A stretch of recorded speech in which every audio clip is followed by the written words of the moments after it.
What inspired me to start to be involved in a social venture, like social entrepreneurial venture like Golden Drifters, or to just be part of a socio-economic transformation organization like Golden Drifters, was that I was so passionate about sports, particularly to start with, since when I was at school at the age of 16, 17.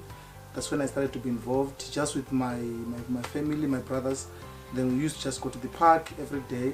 And then I decided to say, you know what, ever since I didn't make it to play professional football, of which it was my dream to play also for big teams in the world. And then I said, instead of me to continue pursuing that, because there was no more hope. I mean, at the age of 16, 17, there's not much hope in terms of you to play for a professional team if you're not from a good development. So I decided to get the kids from the street, and then we formed a team which is Golden Drifters. That was back in 2011 when I was doing grade 10, 11, and then from there the team grew. We were based in Cosmo before we moved to Honeydew in Zanspray in 2013. So from there a team started. I gathered young boys. Obviously they were just of my age, some of them. So we started. I started to train them, bit by bit, time to time, and organizing games and see what change they can be. So I started to see there's a lot of changes now, and these kids are the passion that I have. So that's what drives me. What drives me there, with no resources, with nothing, it was to see the passion of these kids, So these kids were so much passionate from the age of 9 to 15. They're so passionate about being involved in sports. So from there we're gathering every day, almost after school, training and challenging other teams as well. But with sports, or with soccer particularly, I mean, it took us about 3-4 years for us to win. We're just being beaten, but we didn't give up. It was just the passion that we had there. And obviously the challenges that we were having by then was the issue of resources wise. It wasn't easy to have resources. And at the age of like 17, 18 years old, when you pitch something to someone and say, you know what, I have a team and can you help me with a soccer ball or a soccer kit? No one can really believe that you can have an impact, because you are very young and there's not really much hope that one can give you. So we used to have challenges of resources wise, funds, financial wise, and equipment to reach out, But I continued until I got like to grade 12. When I was doing my matric in 2013, things started to change a bit. Few people, individuals, started to believe in the whole concept of Golden Drifter, that we want to try to change the lives of the youth, the young people within the communities. And the parents started to be involved, but very, very slow start of parents being involved. And then from there we improved, and to a point that we grew to become a brand that was started to be recognized by everybody now. And our membership increased. I remember in 2014 we had about 114 kids that were registered with us. That was our biggest, even now it's still our biggest number that we have ever reached. So from there, that was a big impact. We had our first soccer kit in 2014, which was very good, and from there we grew and we started to introduce other social initiatives. So like the after school program was introduced in 2014, 2015.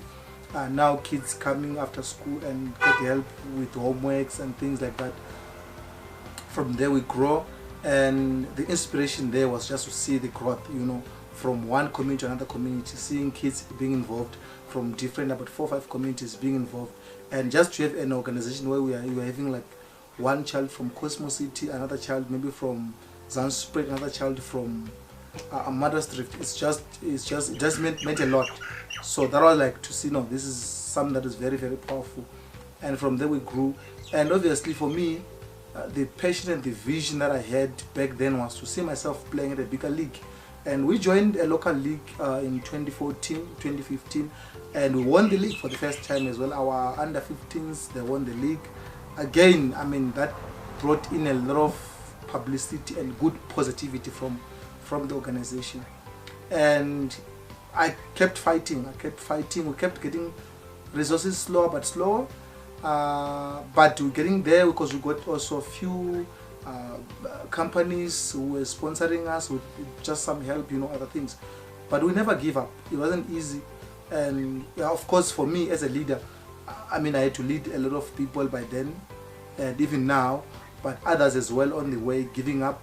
But for me, I kept because I had the passion, So I believe that with the passion that I have, or that I had to start Golden Drifters, it can take me very far.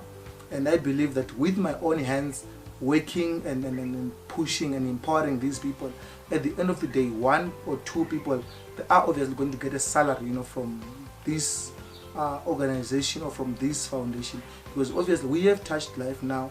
We have girls and boys that are now involved. We have grown to a point now we've got boys and girls, So we have teenage pregnant campaigns, sanitary pads campaign that we do for girls, to just try to reach out and touch now a girl child, because I felt like we have done an impact a lot in the to the boys, irregardless that we know that there's a lot of challenge that boys and girls are facing, but I felt like, no, let's also invest and try to help the girls, young girls out there as well, because there's high teenage pregnancy rate, there's high unemployment from the youth.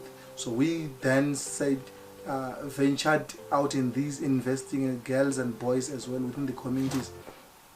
And now where we are right now, Golden Drifters have grown to a capacity of again close to 100, and we got youth in school, youth out of school.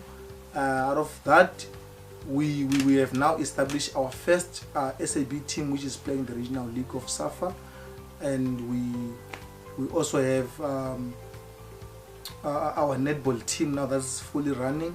And apart from that, we also have our development academy, and we got our foundation. So we have established a Golden Drifters Foundation where companies give back to the community through the foundation, and the foundation benefits our beneficiaries through learnership programs, internships, and skill development. So far we're currently having a computer course running for our members, and we're having a learnership that is also starting in this year as well. We're having a learnership. And where we want to see ourselves going, obviously we want to see ourselves when it comes to the franchise part, which is our football club. We want to see ourselves playing obviously in the National Premier Soccer League, which is in the National First Division and the Premier Soccer League. And then within our academy and our foundation, we want to see obviously about 50 to 100 people getting jobs and being empowered within the next 5 to 10 years. That's what we are targeting. And also our academies as well, producing quality talented players for our senior team or for our franchise business team that we are having as well. And yeah, to just maybe get hold of us, obviously we are very much active on Facebook. You can just search Golden Drifters Football Club, or you can follow me on Facebook as well. My Facebook account is Proud Shoko, and we are also active on Twitter at Golden Drifters as well. So we often post our updates and everything there. So yeah.